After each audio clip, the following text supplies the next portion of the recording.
Hello বন্ধুরা, BM এক্সপ্লেনের নতুন এপিসোডে সকলকে স্বাগত জানাই। আজকে হ্যালো ওয়েব সিরিজের 8th এপিসোড নিয়ে আমরা আলোচনা করতে চলেছি। তো ইন্ট্রোটাকে বর্ণনা করে চলো 8ম এপিসোডের এক্সপ্লেনেশন শুরু করা যাক। তবে তার আগে একটি ছোট্ট রিকোয়েস্ট, ভিডিওটি পছন্দ হলে লাইক, কমেন্ট এবং শেয়ার করো। আর আমার কাজ যোগ্য বলে মনে হলে চ্যানেলটি সাবস্ক্রাইব করে আমায় সাপোর্ট করো। এই এপিসোডের শুরুতেই আমরা দেখতে পাই যে জন মাকিকে নিয়ে রিচ প্ল্যানেটের রিচ সিটির একটি গার্ডেনের মধ্যে হাঁটছে এবং তার সাথে তাদের দেখা সেই অজানা জগৎ নিয়ে আলোচনা করছে। মাকি এরপর জনকে জানায় যে একটা ভবিষ্যৎবাণী আছে যে যারা স্পেশাল তারা সেই হ্যালোকে ডিসকভার করতে পারবে এবং সে বা তারা হয়ে উঠবে অজেয়, অর্থাৎ প্রায় ভগবান। কিন্তু মানুষ এই শক্তির যোগ্য নয়। ঠিক সেই সময় জনের কাছে খবর আসে যে এলিয়েনরা এই চাবিকাঠিকে খোঁজার জন্য ক্রিটেরিয়ান গ্রহকে ধ্বংস করে দিয়েছে। সেই গ্রহের দুর্দশা দেখে সকলে আঁতকে ওঠে। তখন মাকি জনকে ভরসা দেয় যে সে যদি চাবিকাঠি ছোঁয় তাহলে সে সেই এলিয়েনদের খুঁজতে সাহায্য করতে পারে। জনও এবার আস্তে আস্তে মাকিকে ভরসা করতে শুরু করে এবং দুইজনের মধ্যে ভালোবাসার একটা সম্পর্ক গড়ে ওঠে। ফলে মাকি নিজের আঙুলে লুকিয়ে রাখা অস্ত্রকে খুলে ফেলে দেয়, কারণ সে সত্যিই জনকে ভালোবেসে ফেলেছিল এবং তাকে কোনোভাবেই ধোঁকা দিতে চায় না। জন হাই অথরিটিকে রাজি করিয়ে নেয় মাকি যাতে সেই চাবিকাঠিকে ছুঁতে পারে। এদিকে ক্যাপ্টেন জেকব ক্যাথরিনের কাছে এই খবর পৌঁছে দেয় যে হাই অথরিটি চায় যে ক্যাথরিন যেন সেদিনই দুপুরের মধ্যে রিচ প্ল্যানেট ছেড়ে স্পেসশিপে করে সেখান থেকে চলে যায়।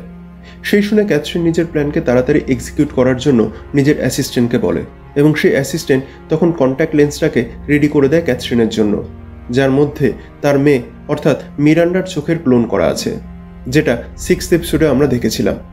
বেসিক্যালি ক্যাথরিন লুকিয়ে ইউএনএসসির সমস্ত ডেটাকে অ্যাক্সেস করতে চায়, তাই সে নিজের মেয়ের চোখের ডেটা ক্লোন করে নিয়েছিল। এবার সেই ডেটা অ্যাক্সেস করে ক্যাথরিন মাকির ঘরে নিজের অবয়বকে রিফ্লেক্ট করে এবং তাকে বোঝানোর চেষ্টা করে যে সে যেন জন এবং সেই চাবিকাঠি নিয়ে তার কাছে আসে, আর তারপর তারা তিনজন এখান থেকে সেই চাবিকাঠি নিয়ে পালিয়ে যাবে, কারণ মানুষরা এই হ্যালোর শক্তি বুঝতে পারবে না এবং প্রকারান্তরে নিজেদেরকেই ধ্বংসের পথে নিয়ে যাবে। কিন্তু এই শক্তি যদি ক্যাথরিন পায় তাহলে সেই শক্তির সঠিক ব্যবহার করতে পারবে। সেই কথা শুনে মাকে বুঝতে পারে যে ক্যাথরিন আসলে নিজের জন্য সেই ভগবানের শক্তি লাভ করতে চায় এবং তাই দিয়ে না জানি সে কি করবে। ফলে মাকি ক্যাথরিনের এই পরিকল্পনাতে রাজি হয় না এবং সে সেই ডিসপ্লেকে বন্ধ করে দেয়।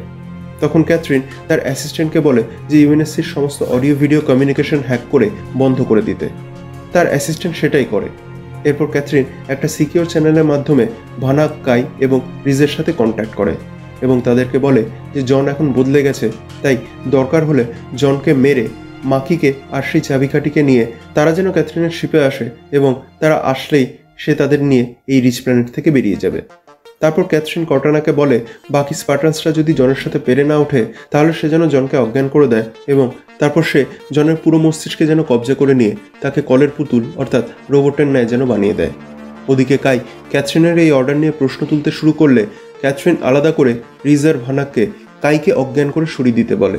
তখন রিজার ভানাক আচমকাই কাইকে অ্যাটাক করে এবং তাকে অজ্ঞান করে বেঁধে ফেলে দেয়।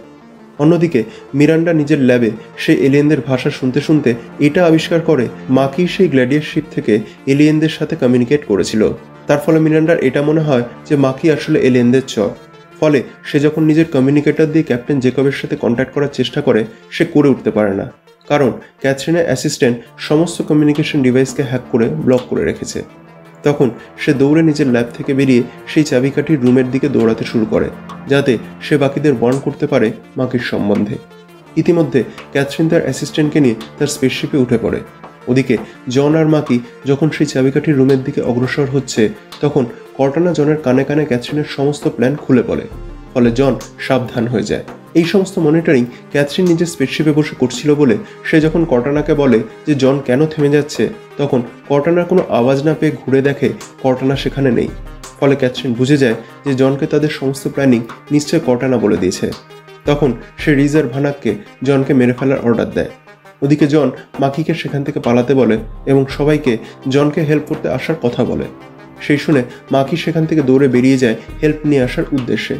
তারপর রিজার ভানাকের সাথে জনের প্রচণ্ড লড়াই শুরু হয়। ওদিকে কাইয়ের জ্ঞান ফিরে আসে এবং অনেক কষ্টে নিজেকে বন্ধনমুক্ত করে জনকে হেল্প করার জন্য সেই দিকে যেতে থাকে যেখানে তাদের অ্যাটাক করার কথা। ওদিকে মাকির সাথে একজন অফিসারের দেখা হয় এবং সে তাকে ধরে চাবিকাঠির রুমের দিকে নিয়ে আসে।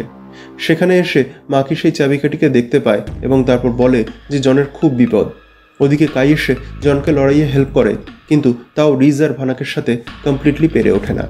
ওদিকে মিরান্ডাও ততক্ষণে দৌড়ে সেই চাবিকাঠির রুমে চলে আসে এবং মাকিকে সেখানে থেকে চেঁচিয়ে ওঠে যে এই সেই কালপ্রিট যে গ্ল্যাডিয়াস স্পেসশিপে অ্যাটাক করেছিল।